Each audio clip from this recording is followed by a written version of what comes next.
Mass Effect.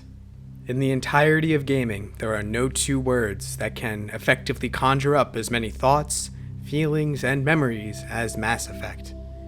More than just a generic space opera or a mashup of science fiction and fantasy tropes, although it is occasionally that as well, Mass Effect remains one of the most influential franchises in gaming to this day. Through a combination of rich characters, beautiful set design and world building, and that classic BioWare touch of immersive role-playing elements, we are transported into the shoes of Commander Shepard.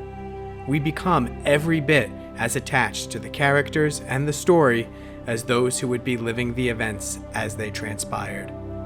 We, the player, can feel the fear, the joy, the triumph, and the desperation that comes with the story of the original Mass Effect trilogy and our crusade against a seemingly unstoppable force, the Reapers.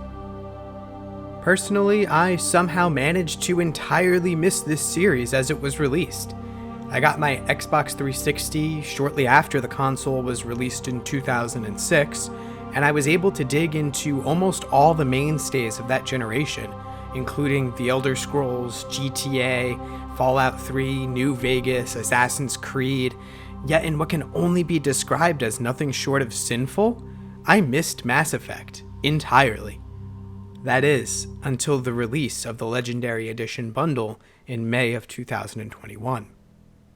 $60 for 3 games I had never played, plus all their DLC and remastered textures, and even upgraded combat mechanics for Mass Effect 1, which I have heard aged the worst in that regard.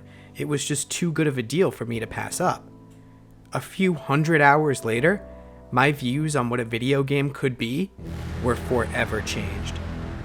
Which brings us to the topic of today's video, the ending of the original trilogy, and ultimately, what's next for the series. Most of this will be conjecture, as we know remarkably little about the untitled upcoming Mass Effect game, which I'll refer to as Mass Effect 4 for the remainder of this video. So please, take everything I'm about to say with a grain of salt. Most of this video will be little more than fan fiction until we get more from BioWare and EA beyond the short teaser we got in December 2020. So with that said, let's go ahead and start right at the very end, the oft criticized and heavily debated ending of Mass Effect 3. Obviously, there will be spoilers ahead, so if you're like me and Legendary Edition is your first experience with the series, maybe you aren't quite finished yet, please proceed with caution. Mass Effect 3's ending is admittedly difficult to write about. There's so much that's already been said about the conclusion to this trilogy, and so many strong feelings on all sides about how BioWare concluded the story of Commander Shepard. The first question that we have to ask ourselves is probably the most difficult to answer as well. If Mass Effect 4 appears to occur after the events of the Reaper invasion, which ending and what choices will be canon? Throughout the trilogy, it was fairly simple for BioWare to port choices from title to title, as there really isn't too much deviation between the possible endgame scenarios. You can't side with Sovereign, for example, or you can't let the Collectors win necessarily. The rest is, in so many words, just stuff that happens in between, and it can be written around or incorporated into the next title rather seamlessly. What happens at the end of Mass Effect 3, however, is final. Control, destroy, synthesis, or refusal. Each one has dramatically different outcomes for the universe, and they can't be reconciled with one another really at all. Refusal is the easiest for us to straight up rule out, as it requires everyone from the current cycle to be dead, and that doesn't really make for a very interesting continuation of the series. Control can also be pretty confidently ruled out.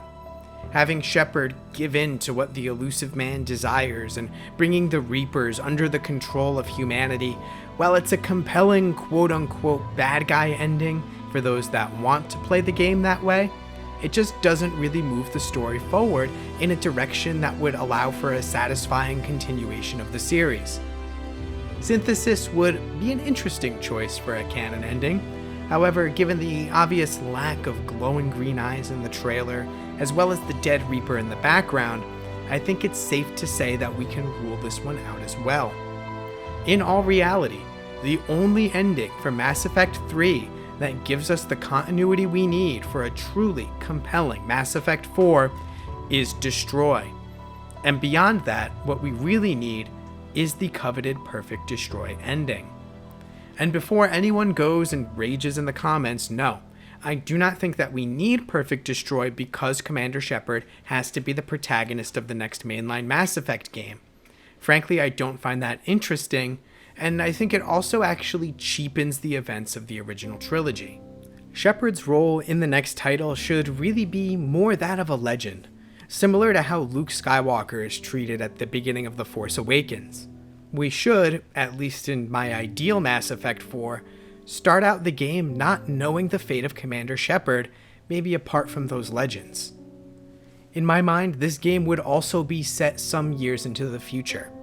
Far enough into the future that we can actually leverage ambiguity as a narrative tool, which helps us avoid invalidating players' choices from the original trilogy. We would have to keep the game close enough in the timeline, though, that Shepard and maybe a few other key squad mates can make appearances in the game. This also allows us to move the story away from the Shepard saga without abandoning it entirely. Mass Effect 3, even after the extended cut, was left very open-ended. While this did open up the game to extensive criticism over the years, it may actually be our strongest asset going into Mass Effect 4, as it gives the writers a much broader canvas to work with in terms of how they'd like to tie some of those loose threads, or moreover, continue the story. Which brings us to maybe our strongest case for Mass Effect 4, which is, especially with Perfect Destroy as a canon ending, we really are opened up to a whole new world of stories to tell. What does the galactic community look like as a whole after its united assault against the Reapers? How do we rebuild, and what stories are there to tell from the point of view of the Turians, Quarians, or Krogan after the war? The political intrigue of navigating a galaxy that's been completely turned on its head and needs to now rebuild from scratch. There is just so much story to tell there, and all of it allows for us to seamlessly introduce a new protagonist while still being respectful to the original trilogy and even helping us continue some of the stories from the Shepard years. As we tell these stories, though, it does beg the question, who or what will be the next antagonist in the series? What is there left to fight after the galaxy-ending threat that is the Reapers? And this is where I think things get a little bit hairy for Mass Effect 4. The Reapers, especially as we knew them in the first two Mass Effect games, are probably the single best antagonists in gaming. Not only are they absolutely terrifying in sight, sound, and scale, the Reapers are genuinely one of the only enemies in gaming that make me go, holy crap, how are we ever going to beat these guys? I truly felt small compared to the Reaper threat. Truly felt like they were infinitely larger than the player character or even the universe that we existed in. While Mass Effect 3 doesn't carry this illusion quite as well, they are still frighteningly powerful at the end. While Andromeda, which note I've talked very little about through this video, did fail to provide us with an antagonist to match, I don't honestly feel like that was their goal throughout that story. It was meant to be an entirely different Mass Effect story, and not a contest to outdo or continue the original trilogy, which is why I've mainly left commentary about it on the table for this video. For the next mainline Mass Effect game, though, the antagonist question is something that they're going to have to deal with, and I wish the writers the best of luck in this, as it will absolutely be no small task. All in all, there's really not much that we know about Mass Effect 4. All we know for sure is that this title needs to be a defining moment for the franchise. With EA's acquisition of BioWare being largely blamed by the fanbase for the mishandling of Andromeda and the future of the series being so uncertain, Mass Effect 4 really needs to be a do-or-die moment for the franchise. If Mass Effect 4 fails to hit the mark as dramatically as Andromeda did on release, this could be a serious nail in the coffin for the series.